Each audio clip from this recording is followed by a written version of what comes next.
मेरे को अजय जी और फराज जी दीजिए। मैं एक चीज बड़ा क्लियर कर दूं जवाद साहब, don't try to dictate the debate here. मैं जब किसी आपसे बात कर रही हूं, मैं तभी आपसे बात कर रही हूं, जब दूसरे से बात कर रही हूं तो उनका समय है। दूसरों के समय में हस्तक्षेप ना करा करिए, ये बिल्कुल अच्छी तरीका नहीं है डिबेट का। पहली बात, फराज साहब से सीख लीजिए, वो भी अपनी बारी में बात करते हैं, कभी दूसरे के बीच में नहीं बोलते हैं। अब मैं एक चीज बड़ा क्लियर पूछना चाह रही हूँ, संविधान की बात इन्होंने करी है जवाद साहब ने। मैं आज योगी आदित्यनाथ की बातों पर इसलिए रहना चाह रही हूँ क्योंकि उन्होंने बहुत बड़ी इंपॉर्टेंट चीजें बोली हैं आज सदन में। अब मैं ये समझना चाह रही हूं अजय जी, बहुत से लोग ये पूछते हैं, और जो बात अभी फराज जी ने भी कही कि क्या इस देश में फिर से मंदिर मस्जिद वाला विवाद होना चाहिए या हमें आगे भविष्य की बात करनी चाहिए, क्योंकि अगर हम मंदिर मस्जिद विवाद में फंसे रहेंगे तो इस देश को क्या हम पीछे ले जा रहे हैं, हम इन विवादों से आगे कब बढ़ेंगे? इस पर मैं चाहती हूं जरा अपना टेक दीजिए आप। देखिए सुचरिता जी, ऐसा है कि भविष्य की तरफ तो हम बढ़ चुके हैं। 2047 में विकसित भारत बनाने का लक्ष्य रख लिया है। उत्तर प्रदेश $1 ट्रिलियन की इकॉनमी बनने जा रहा है। जितने मल्टीपल एक्सप्रेसवेज और जितने इंडस्ट्रियलाइजेशन उत्तर प्रदेश की हो रही है, नोएडा की जो तस्वीर बदल रही है, जेवर में जो एयरपोर्ट आ रहे हैं और जितने शहरों में एयरपोर्ट आ रहे हैं, ये सब भविष्य की एक परिकल्पना ही है जो कि साकार हो रही है। लेकिन इसका ये मतलब नहीं है कि हम अपनी जड़ों को भूल जाएं, हम अपनी धार्मिक आस्थाओं को भूल जाएं, हम अपनी सांस्कृतिक विरासत को भूल जाएं। विकास के साथ विरासत, ये हमारा नारा है। अपनी विरासत को हम सहेज के नहीं रखेंगे तो आने वाली पीढ़ियों को अपनी विरासत का ही पता नहीं रहेगा। आप ये देखिए, हमारे हिंदुओं में मुसलमानों में फ़र्क कितना है। क्या हम अपने बच्चों को बोलते हैं कि रोज़ पूजा करो? नहीं, हम लोग नहीं बोलते हैं, क्योंकि हम उतना ध्यान नहीं देते हैं। लेकिन एक मुसलमान को देखिए, अपने बच्चों से नमाज ज़रूर पढ़वाएगा। मैं तारीफ़ करता हूँ इस बात की। 5 वक्त तो कर चाहता है कि वो नमाजी बन जाए, ये तारीफ़ करता हूँ मैं। ये होती है धार्मिक विरासत। उसको सहेजना मुसलमान जानते हैं, हिंदू नहीं जानते। आज हमारी दुर्गति और जो भी हमारे साथ होता है, इसके बहुत बड़े कारण हम खुद हैं। और ये चेतना अगर हमें नहीं जागेगी, ये विरासत को बचाने की चेतना नहीं जागेगी, तो एक बात मैं लिख देता हूँ, हिंदुस्तान नहीं रहेगा, भारत नहीं रहेगा। आज भारत इसीलिए है क्योंकि यहाँ हिंदू बहुसंख्यक है, सहिष्णु है, सबको साथ लेके चलता है। और नहीं तो अगर ये कट्टरपंथी विचारधारा जिस दिन यहाँ पे हावी हुई, इस देश को भी बांग्लादेश और पाकिस्तान बनने में और यहाँ शरिया लागू होने में 10 मिनट नहीं लगेंगे। 10 मिनट का खेल है। मैं दिखा रहा हूं आपको, जहां जहां डेमोग्राफी बदली, वहां मंदिर भी टूटे, वहां से पलायन भी हुआ, वहां पे काटे भी गए और वहां से भगाए भी गए।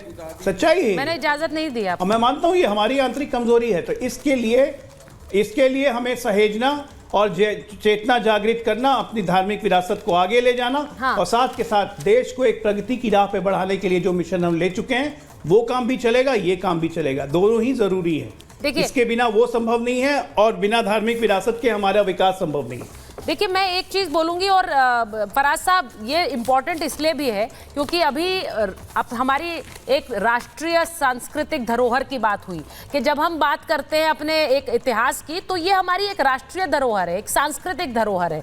जब हम उन मंदिरों की भी बात करते हैं, उसमें जब आपसे बात होती है, आप हमेशा, मैं बार बार कहती हूँ, आप रामचरितमानस के बारे में खुलकर बोलते हैं, उसका जिक्र भी करते हैं, उसके दोहे भी पढ़ते हैं। लेकिन यहाँ पर जब योगी आदित्यनाथ ने आज सदन में कहा कि जय श्री राम का नारा सांप्रदायिक क्यों बना दिया गया है, मैं इसलिए कह रही हूं क्योंकि संबल में भी जय श्री राम का नारा गूंजा था। जय श्री राम का नारा क्या आपके लिए, आपकी पार्टी के लिए सांप्रदायिक नारा है?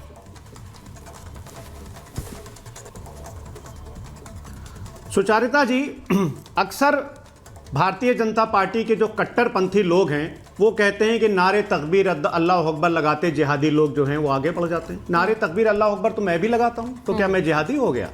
देखिए क्या है कि भारतीय जनता पार्टी नारों को भी सांप्रदायिक किए दे रही है। ये अभी आप इस बात को साबित कर रही है। कौन कह रहा है जय श्री राम? मैं भी बोल दूंगा जय श्री राम, उसमें क्या प्रॉब्लम है? लेकिन प्रॉब्लम यह है कि भारतीय जनता पार्टी और उसकी जो एक्सट्रीम राइट विंग वाली जो विचारधारा है, उसने रंग को भी सांप्रदायिक किया, इसने खाने को भी सांप्रदायिक किया। और आप सुनिए सुचारिता जी, अभी हमारे भाई अजय आलोक जी क्या बोल रहे थे? बड़ी विकास की बात कर रहे थे साहब कि विकास ऐसा हो रहा है, वैसा हो रहा है। अरे साहब, एक ये रिपोर्ट छपी है 12 दिसंबर 2024 को। ये हमने नहीं छापी है, ये आरबीआई ने छापी है।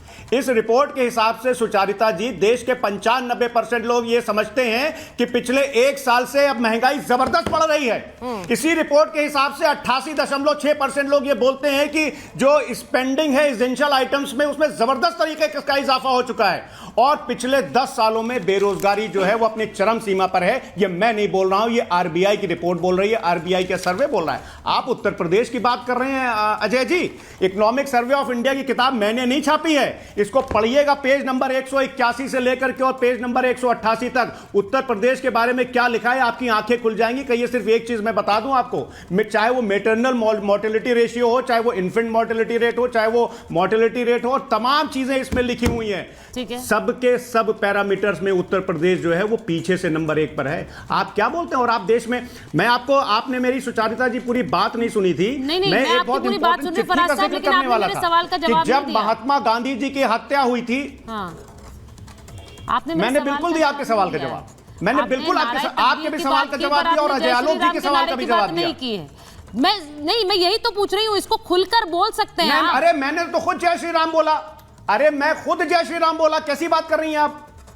कैसी बात कर रही हैं आप? ये तो भारतीय जनता पार्टी करती है ना, कि नारों को भी सांप्रदायिक कर रही है। प्रॉब्लम यही है। प्रॉब्लम ये है सुचारिता जी कि सरदार पटेल जी ने, मैं फिर से बोल रहा हूं कि सरदार पटेल जी ने जब महात्मा गांधी जी की हत्या हुई थी तो गोलवलकर साहब को एक चिट्ठी लिख करके यह कहा था कि आपने देश में ऐसा माहौल बनाया जिसकी वजह से महात्मा गांधी जी की हत्या हुई। आज देश में भारतीय जनता पार्टी वही माहौल बना रही है। एक बार जरा सुनिए, उन्होंने एक बड़ी खबर आपको बता रही हूं कि योगी आदित्यनाथ ने सदन में क्या कहा है, जरा चला दीजिए वो ब्रेकिंग।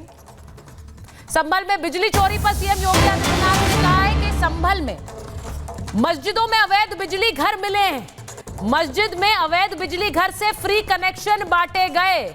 बिजली विभाग का लाइन लॉस 30% से कम, लेकिन संभल के दीपासराय मीरासराय मोहल्ले में लाइन लॉस 82% है। अब योगी आदित्यनाथ ने कहा यहां पर किस तरह से अवैध रूप से बिजली दी जा रही थी। अब इसका सीधा मतलब संभल पर पूरा एक्शन हो रहा है, ऐसा लग रहा है। अब योगी आदित्यनाथ ने भी, आज जब वो आए हैं, उन्हें पता था कि संभल पर चर्चा है। पूरा जो सारे मुद्दे हैं एक तरफ है और संभल एक तरफ है। उन्होंने अब आज ये मुद्दा भी उठा दिया कि मस्जिदों में एक तरह से अवैध कनेक्शंस भी दिए गए। वहां पर जो पलायन की उन्होंने बात कही, उन्होंने कहा हिंदू पलायन कर गया, इसीलिए अब आज वहां पर एक पूरा शिफ्ट है कि वहां संभल में हिंदुओं की संख्या कितनी कम हो गई। अब संभल वही जगह है, मैं आ रही हूं जवाब साहब, संभल वही जगह है आचार्य जी, मैं आपसे पूछ रही हूं क्योंकि इसके मैंने जिक्र पहले भी किया, जहां पर कल की अवतार की बात हो रही है। तो इसीलिए संभल महत्वपूर्ण है।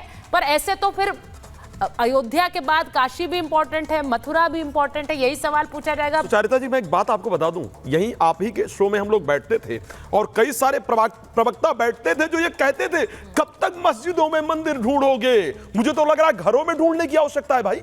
ये देख करके लग रहा है आपके कॉलोनियों में ढूंढने की आवश्यकता है। मस्जिद तो बाद में, आपके कॉलोनियों में, आपके घरों में मंदिर हो सकता है जहां पर आपने दीवार लगा दिया हो, जहां आपने मंदिर कब्जा कर लिया हो। मैं उम्मीद करता हूं कि जो लोग कहते थे कि बीजेपी मंदिर मस्जिद करती है, बीजेपी मंदिर ढूंढती है, अरे साहब वाकई मंदिर कब्जा कर लिए गए हैं, मंदिर दबा के रखे गए हैं, उनको छोड़ने की आवश्यकता है। अच्छा, एक चीज मैं तो बड़ा क्लियर कह रहा हूं सुजाता जी, और जवाब यहां बैठे हैं मानेंगे, मेरे हिसाब से जहां जहां खुदा है वहां वहां खुदना चाहिए। 100 मिले ले लो, शिव मिले हमें दे दो। बड़ा क्लियर कह रहा हूं, 100 मिले ले लो, शिव मिले दे दो, बात खत्म करते हैं, कोई झगड़ा ही नहीं है। एक और चीज सुचारिता जी, अब सुन लीजिए, बिजली चोरी पकड़ी गई है सुचारिता जी, बिजली चोरी पकड़ी गई है। जैसे ही उस पर कार्रवाई होगी, बस माइनॉरिटी पर किया जा रहा है, माइनॉरिटी को परेशान किया जा रहा है, छाती जल्दी से, मेरे पास समय नहीं कह रहा हूं कि 2002 का भी इतिहास लोगों को पढ़ना चाहिए। इतना काला लिखा हुआ है, इतनी काला कोद गया है पूरे देश के ऊपर, वो भी लोगों को पढ़ना चाहिए,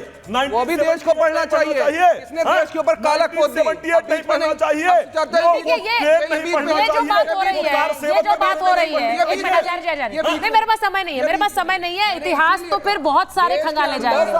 आप बार बार 2002 के इतिहास की बात करते हैं, लेकिन मंदिरों के इतिहास के बारे में आप चैप्टर क्लोज कर लेते हैं। इसके बारे में सोचिए, उन मंदिरों का इतिहास क्यों क्लोज हो, फिर वो चैप्टर क्यों ना खुले। नहीं, मेरे पास समय नहीं है अभी। बहुत बहुत धन्यवाद आप सबका। महाभारत में मेरे पास समय तय था।